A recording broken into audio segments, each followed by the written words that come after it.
நம்ம ஒரு செயல்பாடு செய்வோம். அதோட தலைப்பு வந்து உறுப்பு மண்டலங்கள். அதுக்கு தேவையான பொருள் வந்து கவராயம். கவராயம் எங்கள் வீட்டில் இல்லை, நாங்கள் வாங்கலை அப்படின்னா மைக்கோதியில் கூட போட்டுக்கலாம், அது ஒன்றும் பிரச்சனை இல்லை. அப்புறம் மார்க்கர் தேவை, மார்க்கரில் பேர் எழுதணும்.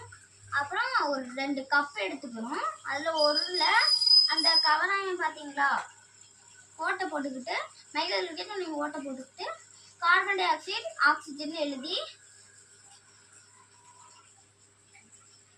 தீப்பெட்டி எடுத்துக்கணும். அப்புறம் மெழுகுவர்த்தியும் தேவை. இப்போ வாங்க எக்ஸ்பிரிமெண்ட்ஸ்குள்ள போயிடலாம். முதல்ல மெழுகுவர்த்தியை பற்ற வைக்கணும்.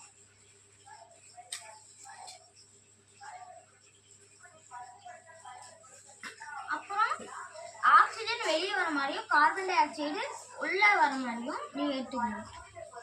வச்சுட்டு நீ பண்ணிடணும். அப்புறம் நெருப்பு அமைஞ்சோன்னு எடுத்தீங்கன்னா கார்பன் டை ஆக்சைடுக்கு நெருப்பு வந்திருக்கும், ஆக்சிஜனுக்கு நெருப்பு வந்திருக்காது. இது வந்து இந்த மாதிரி தான் இருக்கும். அது வந்து மார்பு கூட்டு பகுதியினுள் உள்ளது.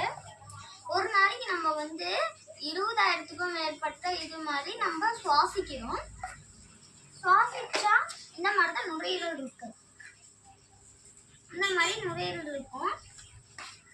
அப்புறம் வந்து ஆக்சிஜன் காற்று வந்து நம்ம இழுக்கிற காற்று, கார்பன் டை ஆக்சைடுங்கிறது வந்து உள்ள இருந்து வெளியே வர காற்று.